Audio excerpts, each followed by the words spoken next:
Salut à tous, bienvenue dans cette nouvelle vidéo. Donc, maintenant qu'on a vu comment fonctionne Blender et qu'est-ce qu'il nous permet de faire, ce que je vous propose, c'est de voir les différents outils que Blender va nous proposer pour nous aider lors de nos productions, que ce soit en termes de modélisation ou en termes d'effets spéciaux, etc. Donc pour commencer, on va partir sur vraiment ce qui est la base de Blender et ce qui fait vraiment l'identité de Blender. Ça va être ce qu'on va appeler les modifiers. Donc pour ça, ce que je vais faire déjà, c'est commencer par créer un objet. Donc je vais venir créer un cube, et lorsqu'on crée un cube, vous voyez que ici, on va avoir des petits menus qui apparaissent, dont un menu qui va s'appeler Modifier. Si je clique sur ce menu Modifier, ici, je vais avoir un panel qui va s'ouvrir avec un bouton qui va s'appeler Add Modifier. Si je clique dessus, je vais avoir une petite liste avec énormément d'outils qui vont me permettre ici de faire différentes choses pour interagir avec mes différents objets. Je vais vous montrer aujourd'hui les plus intéressants et les plus utiles, et on va commencer par probablement le plus utile logiciel qui va être ce qu'on appelle le subdivision de surface. Si je clique dessus, on a un petit menu qui apparaît ici, et en fait, si vous regardez, plus on va rajouter des modifiers, hop, on va mettre un array par exemple, et bien les modifiers ajoutés à cet objet vont se mettre sous forme de liste ici dans ce menu. Je vais supprimer l'array pour l'instant, et on va rester sur le subdivision. On va pouvoir ici, avec la petite flèche, les ouvrir ou les fermer. On va avoir ici le petit logo qui nous dit ce que c'est, et à côté on a un nom, donc on peut leur mettre des noms par exemple, donc là on va mettre division, et ensuite on a des petites icônes. Les deux icônes les plus importantes, ça va être celle-ci, qui nous permettent d'afficher ou non le modifier, donc qui nous permet de faire un gain de mémoire lorsque l'on travaille, et le petit appareil photo qui nous permet de rendre ou non le modifier lors de notre rendu. Ensuite il y a la petite flèche qui va nous permettre d'appliquer le modifier, si on veut garder ce modifier en instance, ou l'appliquer à notre objet. La différence c'est que si je le garde en instance, je vais pouvoir le modifier et revenir dessus à n'importe quel moment de ma production. Une fois que je l'applique, eh bien je ne pourrai plus revenir dessus et Blender va intégrer ce modifier à notre objet et du coup je ne pourrai plus revenir dessus pour le modifier et faire des retouches. Le deuxième point négatif de l'application, c'est que je ne peux plus donc le désactiver. C'est-à-dire que si je mets une subdivision, on verra ce que c'est après, mais à 10 et que j'applique, l'objet va être extrêmement lourd. Je peux cacher ici mon modifier et du coup l'objet redevient léger et je peux travailler normalement. Par contre, si je l'applique avec un niveau de 10, l'objet va être extrêmement lourd et il restera lourd jusqu'à la fin parce que je ne pourrai plus modifier, je ne pourrai plus cacher le modifier, donc j'aurai une perte de mémoire assez élevée. Et ensuite on a la petite flèche ici pour le fermer que vous connaissez probablement. Ensuite, donc je vais remettre le array, puis tout à droite on va avoir une petite poignée qui nous permet de modifier l'ordre de nos modifiers. Je ne vais pas rentrer dans les détails tout de suite, mais sachez que l'ordre des modifiers peut avoir une importance, on verra lorsqu'on les mettra en application et lorsqu'on les utilisera en production réelle. Très bien, donc j'ai supprimé le array et pour l'instant on va rester sur le subdivision. Donc là nous avons rajouté un modifier qui s'appelle le subdivision. Comme je disais, c'est probablement le modifier le plus important dans Blender. C'est un modifier qui, comme son nom l'indique, permet de subdiviser les faces de notre objet. Ici, on va avoir deux petits menus, un level viewport et un render avec des chiffres à l'intérieur. Ce qu'on a dans le level viewport ici, ça nous permet de voir ce que l'on a dans notre level viewport. Donc si je modifie les chiffres, par exemple je mets 0, ici nos faces sont pas divisées. Si je mets 1, ils sont divisés une fois, donc une face va rendre 4 faces. Si je mets 2, chaque nouvelle face ici va se transformer en 4 faces. Hop, si je mets 3, chaque face qui a été créée va se diviser en 4. Donc à chaque fois qu'on met un chiffre ici, Blender va prendre une face et la diviser en 4. 1, 2, 3, 4. Le level viewport, c'est ce qu'on voit ici dans notre viewport. Le rendu, c'est ce qui va être rendu par notre caméra lorsqu'on viendra ici là-haut rendre notre image. C'est intéressant parce que ça nous permet d'avoir un niveau de rendu plus élevé que notre niveau de viewport. Pourquoi c'est intéressant? Parce que lorsqu'on est en production et qu'on a énormément d'objets, ça nous permet d'avoir un niveau de détail beaucoup plus poussé lorsqu'on fait notre rendu que lorsqu'on fait notre travail. Donc on peut par exemple mettre 4 pour voir, ok, donc quand je ferai mon rendu, je serai à ce niveau de détail. Et par contre, pendant que je travaille, je vais me mettre à 2 parce que j'ai pas besoin d'avoir ce niveau de détail aussi élevé lors de ma production. Mais par contre, je laisse bien rendu à 4 parce que lorsque je ferai mon rendu, j'aurai besoin d'avoir ce niveau de détail. Donc ça, c'est le fonctionnement brut de nos modifiers. Il permet de diviser les faces en fonction d'un certain nombre qu'on va renseigner ici. Ensuite, juste au-dessus, on voit qu'il y a deux menus. On a un menu 4 moule Clark et un menu simple. La différence entre les deux, c'est que le 4 moule Clark, quand vous allez rajouter du détail, il va venir lisser les faces et avoir quelque chose de smooth.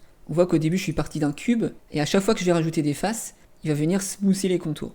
Si je passe en simple, on dirait que rien ne se passe, mais en réalité, si je viens l'appliquer, on voit qu'il a rajouté des faces. Donc la différence entre les deux, c'est que le simple va rajouter des faces sans déformer notre géométrie, tandis que le 4 moule Clark va venir lisser notre géométrie pour avoir quelque chose de plus smooth et plus réaliste. Le cat moule clark va être plus intéressant lorsqu'on va vouloir faire quelque chose d'organique. Le simple sera probablement plus intéressant lorsqu'on va vouloir faire quelque chose d'industriel par exemple. Juste en dessous, on va avoir une petite coche qui va s'appeler Optimal Display. Cette petite coche, elle va servir à alléger notre viewport.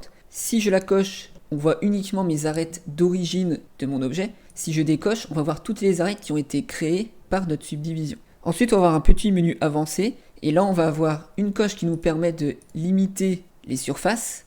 Donc là, on va pouvoir jouer avec des chiffres. Plus je vais monter en chiffres, on le voit ici dans le coin, plus on va avoir quelque chose de smooth, beaucoup plus propre et beaucoup plus intéressant. Mais du coup, c'est un peu plus lourd. Ensuite, juste en dessous, on va avoir une petite coche qui va s'appeler le Use Crease. Use Crease, à quoi ça sert? Eh bien, ça va nous permettre de figer des arêtes ou figer des points ou des faces de façon à ce que la subdivision ne les prenne pas en compte. Je vais vous montrer ce que ça fait. Si ici, je clique sur mon objet que je rentre en mode édition, je vais pouvoir ici venir en sélection de points, sélectionner un point. Et lorsque je fais clic droit, ici, je vais avoir un Vertex Crease. Je clique dessus, je reclique pour valider. Et ici, j'ai un petit menu qui me permet de venir mettre un facteur à 1. Et on voit que si je mets mon facteur à 1, le point qui a été sélectionné n'est pas impacté par la subdivision. Et du coup, on va avoir une déformation d'objet de cette manière. Si ici, je viens rajouter du niveau de détail, on va avoir quelque chose qui va ressembler à ça. Parce que ce point-là, je l'ai figé, et du coup, il n'est pas pris en compte par la déformation faite par la subdivision. On va pouvoir faire la même chose aussi en sélectionnant une arête. Donc, je vais sélectionner cette arête, par exemple.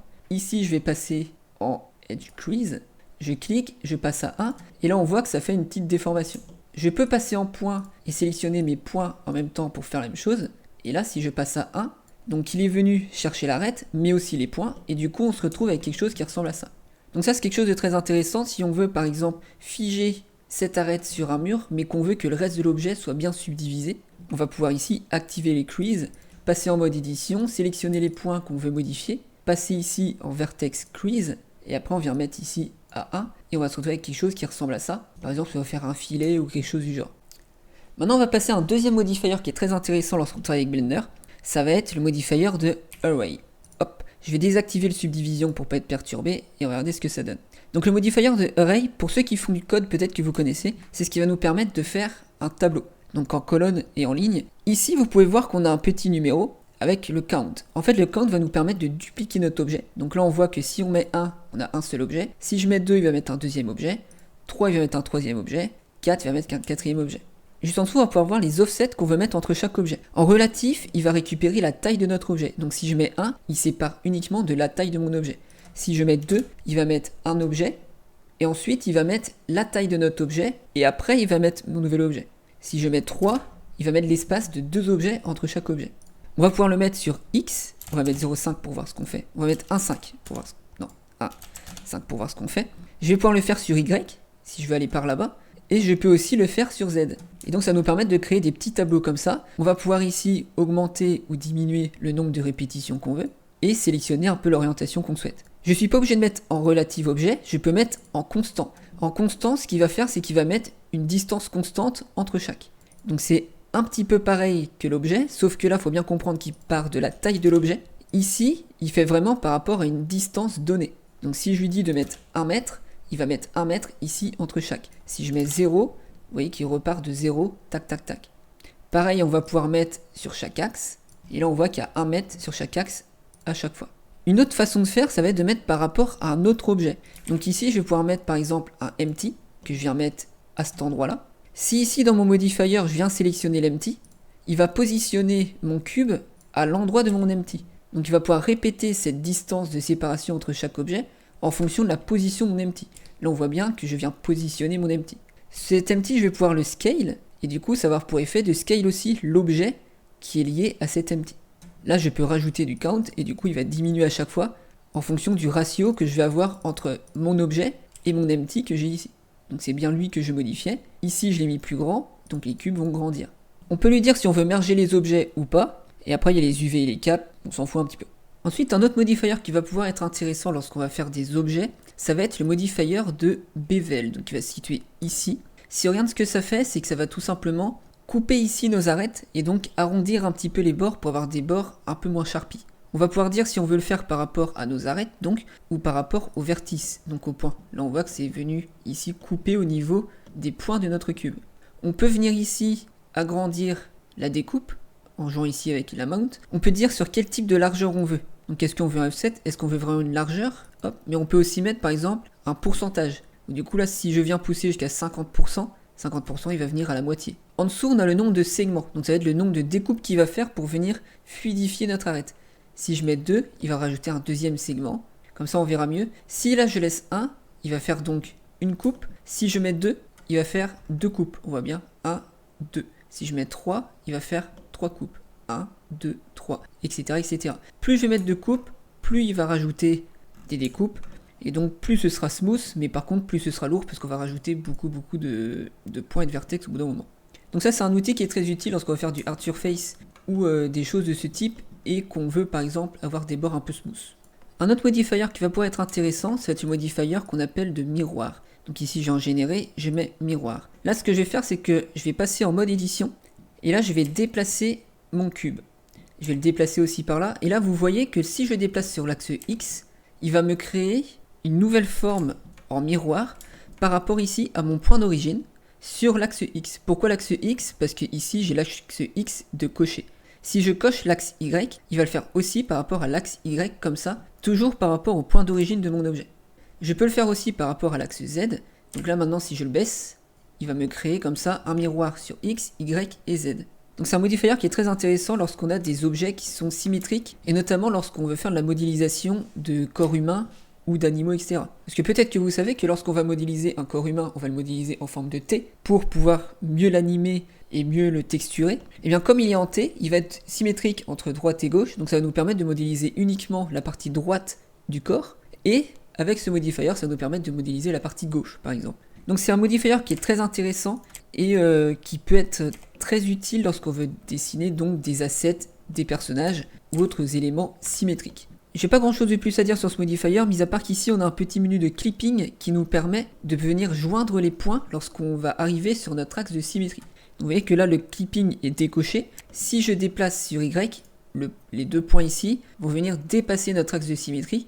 Et donc lorsque je vais appliquer notre modifier, je vais avoir les points de mon cube d'origine. Et par contre je vais avoir des points ici qui vont être les points de ma symétrie, mais qui vont venir superposer les faces. Et ça on veut éviter parce que là on a cette face là où on a une double face ici. Donc le clipping, à quoi il sert? Il va nous permettre de venir bloquer les points ici au niveau de notre axe de symétrie. Donc là je vais ressortir mon cube, je vais cocher le clip, et maintenant quand je vais me rapprocher, vous voyez que les points ils vont rester fusionnés ici au niveau de l'axe de symétrie. Et maintenant qu'ils ont fusionné ensemble, si j'applique et que je rentre en mode édition, on n'a plus qu'un seul point ici. Donc c'est un élément qui est très important pour éviter d'avoir des doublons. Un autre élément qui est bon à connaître au niveau du clipping, c'est que une fois que les points ici sont fusionnés, si je le redéplace sur Y, vous voyez que le cube ne va pas reprendre sa forme normale.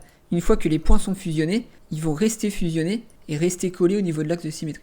Juste en dessous, on va voir un menu de merge, donc pour merger les points, c'est ce que je disais. Et à côté, on va voir une petite distance. Cette distance, ça va être la distance de merge des points. Donc là, on voit que les points sont les uns sur les autres, donc ça va merger. Mais si je monte, on va voir que je vais pouvoir fusionner ce point-là avec ce point-là. Hop, voilà.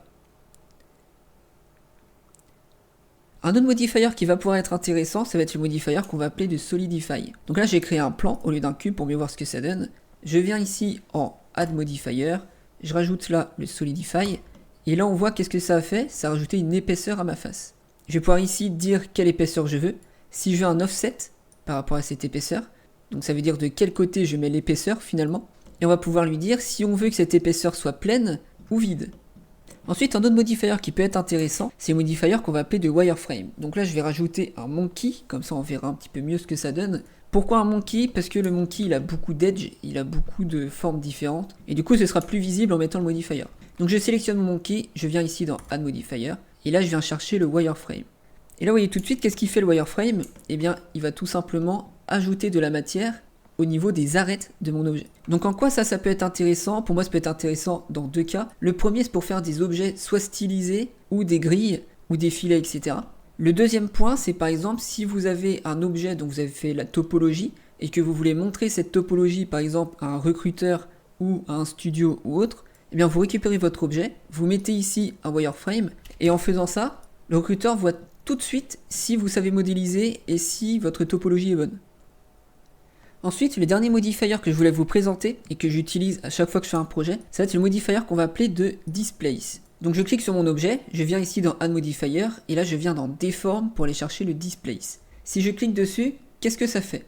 Donc si vous vous souvenez, le displace, on en a parlé lorsqu'on a fait des shaders, ça va être une manière de déplacer des vertex à partir d'une image. Si on regarde le petit menu ici, on va retrouver ici, comme par hasard, une image. Donc on va pouvoir aller chercher une image, et là on va pouvoir jouer avec la force pour déplacer plus ou moins les vertex, le 1000 level pour le déplacer plus ou moins, le vertex group pour lui dire si on veut appliquer ce displace uniquement à un certain nombre de vertex, et pas tous, et ici si on veut l'appliquer selon x, y, z, ou la normale de notre objet. Donc la première chose qu'on va faire déjà, comme on a dit que ça déplaçait les vertex, c'est ajouter des vertex à notre face. Donc je passe en mode édition, et je vais subdiviser un certain nombre de fois. Ensuite, là, ça reste tout plat. Tous les vertex montent de la même intensité. Pourquoi? Parce que j'ai pas mis d'image encore. Donc je vais venir ici dans New, et là, ça m'a créé une nouvelle texture. Cette texture, je vais pouvoir venir la travailler ici, dans le petit menu qui est apparu.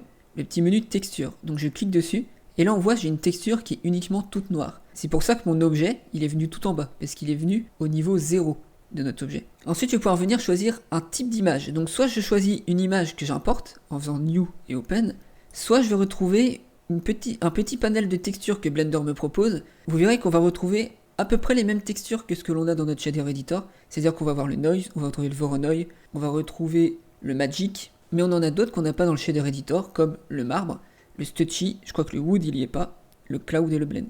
Donc pour la démonstration, là ce qu'on va utiliser, ça va être le cloud par exemple. Une fois qu'on a sélectionné le cloud, on voit une prévisualisation de notre image. Donc on voit que le cloud, c'est un nuage de valeurs qui vont de noir à blanc, donc de 0 à 1. Et en fonction de ces 0 à 1, on voit que ça a impacté ici mon objet, où les vertex sont allés plus ou moins vers le haut ou vers le bas. Je vais pouvoir ici gérer la taille de mon nuage. Donc plus je vais monter, plus je vais avoir quelque chose de smooth, plus je vais descendre, plus je vais avoir quelque chose de très abrupt. Je vais pouvoir ici jouer avec la profondeur des détails. Hop, moi j'aime bien le mettre à 24. Et ici on va voir le nabla, je sais pas trop ce que c'est, pour l'instant on ne touche pas. On va pouvoir dire ici si on veut quelque chose de soft ou plutôt de hard. Donc là vous voyez tout de suite que ça donne. Hop, hop, nous on va mettre soft. Et ici si on veut quelque chose en couleur ou en gris. Comme on veut l'utiliser en displace, donc la displace il va regarder les valeurs de 0 à 1. Nous on va mettre uniquement en noir et en blanc, parce que mettre en couleur, ça n'a pas vraiment d'intérêt pour nous. On veut juste des valeurs de 0 à 1. Et tout en haut, on a un petit menu pour la base de notre noise. Donc là, après, on vient regarder un petit peu les différentes textures que l'on veut. Celui-là, il est assez intéressant. On peut avoir le Voronoi craquelé, qui est assez intéressant aussi, qui va nous donner des sortes de petits pavés. Et on va avoir le Cell Noise, par exemple, qui lui va nous permettre de créer du noise, mais en fonction des différentes cellules. Un que j'aime bien, moi, c'est le Voronoi crackle. On va le mettre comme ça. Et là, vous voyez que ça va me permettre d'avoir ici un certain nombre de détails. Comme on l'avait dit, plus je rajoute des vertex, plus ça va être détaillé. Donc là, si je rajoute encore plus de vertex, j'ai quelque chose de ce niveau-là. Je vais pouvoir jouer avec sa taille, hop. Et si je veux, je peux aussi revenir ici dans le modifier pour jouer avec sa force. Pour avoir quelque chose qui va ressembler à ça, par exemple. Et là, on voit qu'on commence à avoir quelque chose qui ressemble un petit peu plus à ce que j'ai ici sur mon image. On va pouvoir rajouter, par exemple, des vertex. Et plus je vais rajouter du vertex, plus j'aurai quelque chose de smooth et quelque chose de propre. Maintenant que j'ai adouci ma force et géré le scale, on va pouvoir retourner ici dans notre base de noise et essayer de voir un petit peu les autres, qu'est-ce qu'ils donnent. Donc là on voit que ça ressemble à quelque chose qui est un peu plus intéressant que ce qu'on avait tout à l'heure. Et ça va nous permettre par exemple de faire des environnements un peu rétro-futuristes, etc. Les autres, qu'est-ce qu'ils donnent? Donc on a le Cell, on va voir donc le Voronoi qui est comme ça, on va rebaisser quand même un petit peu la force, hop, tac. On va pouvoir avoir le Voronoi comme ça, on va pouvoir avoir le Voronoi plutôt comme ça, ou les différents noise. Hop, et après on vient gérer comme on veut. Donc c'est un modifier que j'aime bien, que je trouve très intéressant. Là j'ai utilisé sur un plan, parce que c'est quelque chose que j'utilise très souvent pour faire un environnement, mais on peut l'utiliser aussi par exemple sur, si je mets un cube, par exemple, hop, que lui je lui rajoute plein de vertex, et pareil je vais lui mettre ici une displace. Si cette displace vient chercher donc la texture, donc là j'ai une texture qui est déjà existante. Donc pour aller chercher une texture déjà existante, je peux venir ici sur le petit cube, et ici venir chercher le texture. Et là on voit ce que ça fait, hop, on va le smoother, tac. Ça va venir créer de la displace tout autour de mon objet par rapport à la normale de ma face. Si je mets le X, ça va faire que sur l'axe X. Si je mets le Z, ça va faire que sur l'axe Z par exemple. La plupart du temps, on va rester en normal. Ici, on va pouvoir venir choisir par exemple si on veut quelque chose qui ressemble à ça, si on veut un cube qui ressemble à ça par exemple. Tac. Si je mets sur une sphère, c'est peut-être un peu plus intéressant. On va venir mettre une sphère comme ça, qu'on va venir, pareil, subdiviser. On va mettre ici la displace, et on va venir chercher la displace, et on va avoir quelque chose qui ressemble à ça par exemple. Si on joue en Cell, on va avoir quelque chose qui ressemble à ça. Donc c'est un modifier que je trouve intéressant, notamment pour faire des environnements, pour faire des vallées, pour faire des plaines, etc. Mais comme on peut le voir ici, il peut être très intéressant aussi pour faire des objets, pour faire des trucs un peu plus organiques, pour faire de la roche, etc.